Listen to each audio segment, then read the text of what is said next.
go. Dang it, he's barely hooked from my net's back there.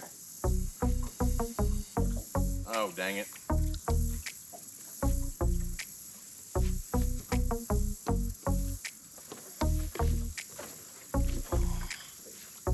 Better bass. There we go. Easy, easy, easy. I'll take that. Little keeper. Probably close to 2 pounds. We'll take that.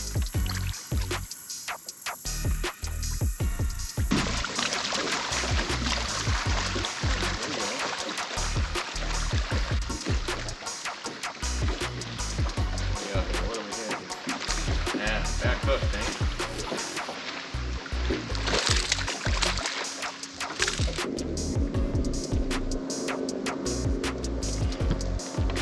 Well, not a giant again, but little guy. That's a fish though.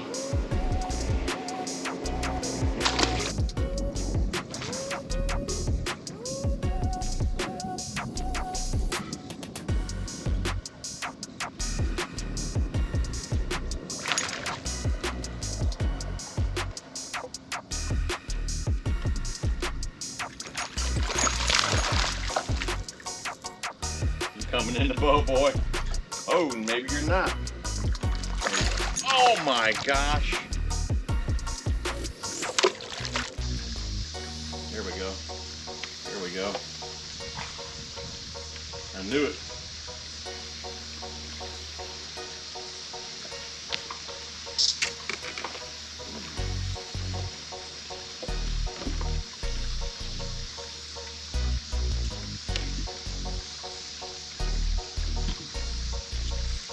Whoa, whoa, whoa.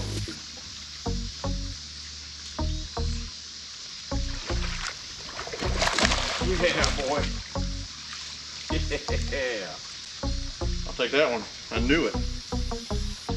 Fresh water coming in there from the drain. Big bass. Little bomber square A. That's a good one there. Every bit of 3.5 there. That's a good fish. All right.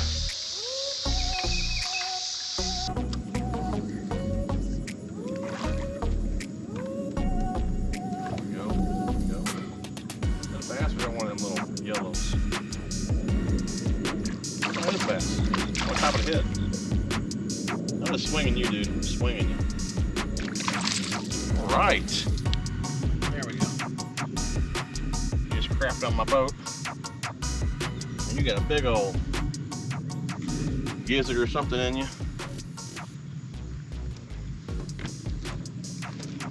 Not a big fish there. You can see. Maybe you can't. Seeing his, down his throat there, the tail, you can kind of see it there from the side. He's got a gizzard or something in his throat. Yeah. Anyways, I'll take that one. Boom. Bomber square A. I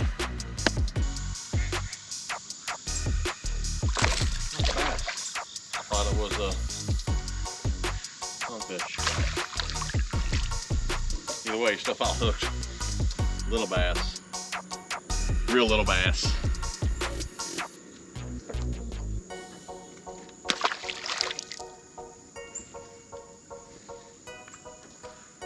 I guess that's what, 5 bass? If you guys haven't seen my last fishing video, I'll link it down below. Definitely check it out. But I went over the volts for the last couple of days in that video.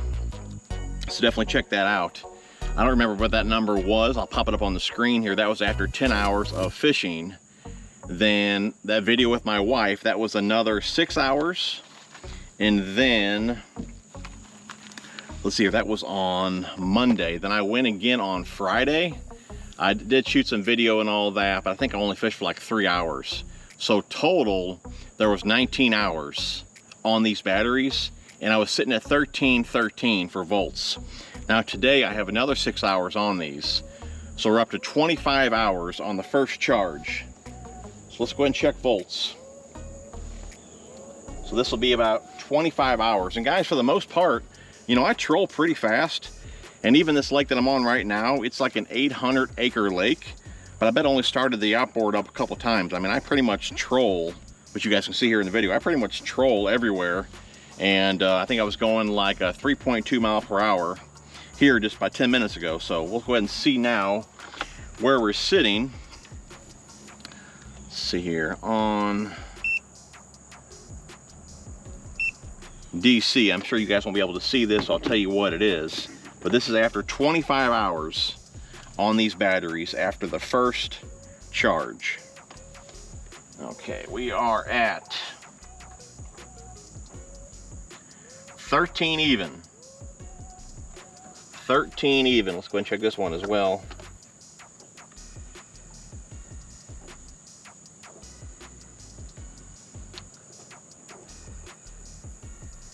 That one's sitting at 13.02.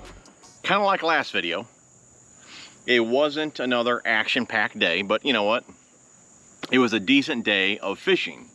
At least my biggest today was a largemouth on like a, I think we said it was a hybrid. A wiper, I think that's what you guys said it was the most, at least the majority of you guys said it was a hybrid or a wiper, which I believe you guys said is a white bass and a striper combined, right? So anyways, at least this time around, it was a largemouth. I didn't weigh her, probably 3.5 or so. The day started out with probably 2 or 3 panfish. I think it was a couple bluegill, and then there was a green sunfish. Didn't even bother putting those in here. And then we had, I don't know, I'm not sure which one was first, a smaller bass, or we did have one probably close to 2 pounds or so.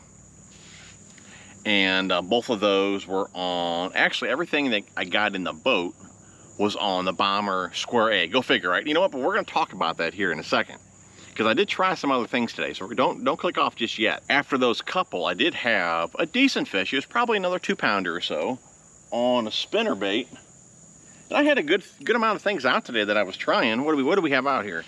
We had a swim jig, of course, another square bill, the Kitech swim bait. Would you believe, guys, I've not even caught a fish on this bait this year, and this is like one of my go-to swim baits. If you guys remember when they were going to discontinue that color, I bought like 20 packs of those. That's how much confidence I had in that bait and that color, and I don't think I've caught a fish on it all year.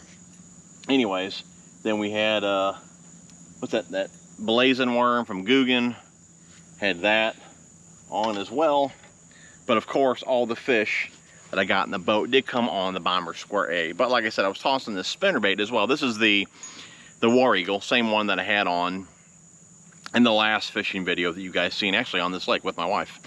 But yeah, that fish wasn't a big fish, but gonna swing her in. She went to dive onto the boat, so I brought the rod back, and when I went to swing her in again, she came off. But when the spinnerbait came in, the wire was bent all the way out, and the line was kind of wrapped around the shaft here, so either that had something to do with it, or just her jumping a couple times just wore a little bigger hole in her lip and she popped off. I mean, that's fishing, it happens. At least we got to see her, right? I mean, we're gonna count that one, right? We're gonna count that one. But like I said, that was the only other fish that I had on a different bait other than the square bill. But hopefully you guys are still here sticking around for this, because I watched a video. I think it was from the Hooked Up Tackle. I think it was from them, those guys, Hooked Up Tackle. I was actually listening to it yesterday on the way to work. And I think they were talking about, you know, shallow cranking square bills and how fish get conditioned to, you know, noise, you know, rattles, you know, just the baits themselves, colors and all that. And they said, you know, after a while, the fish in your lake are going to, you know, get used to seeing and hearing that same bait over and over and over. So I thought to myself, I've been tossing the Bomber Square A and the KVD 1.5. It seems like for the longest time, I mean, years, we're talking years, 5 years, probably 10, 12 years, if not longer than that. Probably had to be longer than that. I've been throwing that Bomber Square A since I've been bass fishing, so we're talking probably 20 years. I've been tossing that one or longer than the KVD 1.5. And I thought to myself, you know what? I mean, I mainly fish 2 or 3 different lakes. I come to them weekly. I can only imagine how many times these fish have seen and heard those baits, right? So I was like, you know what?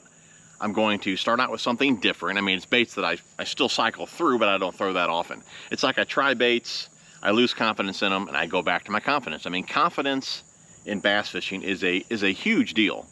But anyways, I started with, which one is this? This is the Spro Fat John 50.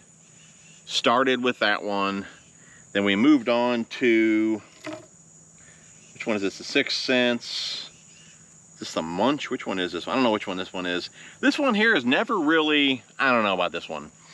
I'm not sure if it's the lip or what it is. It's like I don't get a lot of feedback from this square bill. I don't know if it's the Munch or the Curve. Whatever one has that small lip on there, I don't know. I bet I've only caught a couple fish on it. But like I said, I don't get a lot of feedback from this bait. I don't think it has that harder thumping action that like the KVD 1.5 has, or that the Bomber Square A has. I don't get a lot of feel from it. So I mean, I don't know. I don't have a ton of confidence in this one. I like the rattle in it.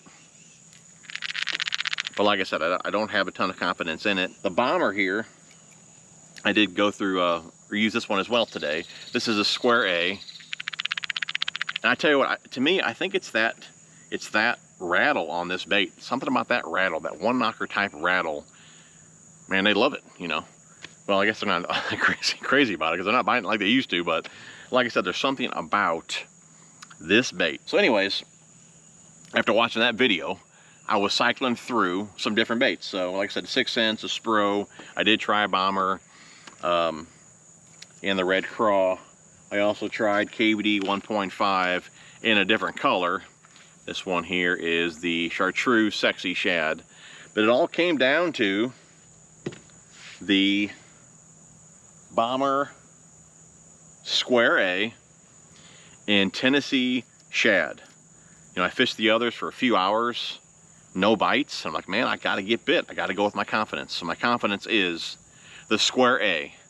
But when it comes to tough fishing and I cannot get bit, it comes down to this color here. This is the Tennessee Shad, which is discontinued. All right. I literally have this one here, and look at this. This whole box is nothing but, I think, KVD 1.5s and Bomber Square A's. I mean, that's just how much confidence I have in these couple baits. But I think I only have, yeah, I have one left. I have one left. I had 3. Let my dad use one. I think he put it in a tree. And then, like I said, I tied the one on today, and this is my last one right here. Other than that, yeah, I mean, it wasn't, like I said, it wasn't a fantastic day, but it sure was nice hooking up with that 3.5, and I knew that fish would be there. Like I said, we got running water, fresh water coming in the lake. You got shade, you got a dock. There has to be one there. I mean, if there wasn't one there, I mean, this lake truly does suck. No. But yeah, I mean, it was just a perfect spot for a nice bass, and one was there, so I'm very thankful for that one. Of course, the combo that we have here is the this is the Akuma Guide Select, one of my go-to cranking rods here. This particular rod, it's a 7-foot, it's a medium power, and typically I always go for a medium heavy. Okay, even when I was using the EVX series, those are discontinued now, unfortunately. But I had medium and medium heavy in those, and I only went to the medium with lighter cranks, okay, just because they would load a bit lighter lure. But I really like the medium heavy for my square bill fishing. And like I said, this is a medium, but to me, it does have more of a medium heavy feel to it. So if you guys are kind of on the fence about this rod just because it only comes in a medium in that length, go ahead and definitely check it out, just because, like I said, it does feel more like a medium heavy to me. Loads at 3/16, maxes out at 3/4. Just a good all-around shallow cranking rod. And of course, we got the Zillion on there. That's the Zillion in a 6.3. If you guys haven't seen that review, check it out. I'll link it down below. Awesome reel here. And that is 15-pound Seagar InvisX. I love InvisX for my moving baits, and when I'm working the bottom, I like InvisX. I'm starting to use Tatsu as well. But yeah, that's pretty much how I keep it that simple. Moving baits, InvisX. Or if it's going to be like an all-around combo that I want to do everything with, I'll run InvisX.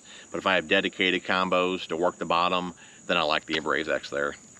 But yeah, that's my my cranking combo there. That's pretty much what got it done today. The baits that we cut them on today was the Bomber Square A, and I missed, or I guess I lost that one on the War Eagle. But you guys can pick those baits up over there at Lurenet. Using code TJ81 saves you guys 15% off over there. So definitely check that out. And they got a ton of brands over there. You know, Booyah. They got Yum, Jean LaRue, Smithwick, Norman, Bandit. I mean, a lot of great brands over there. And you guys can use that code and save a few bucks on all of them. All right, guys, I'm out. Love you guys. Smash the thumbs up. We will see you guys on the next one.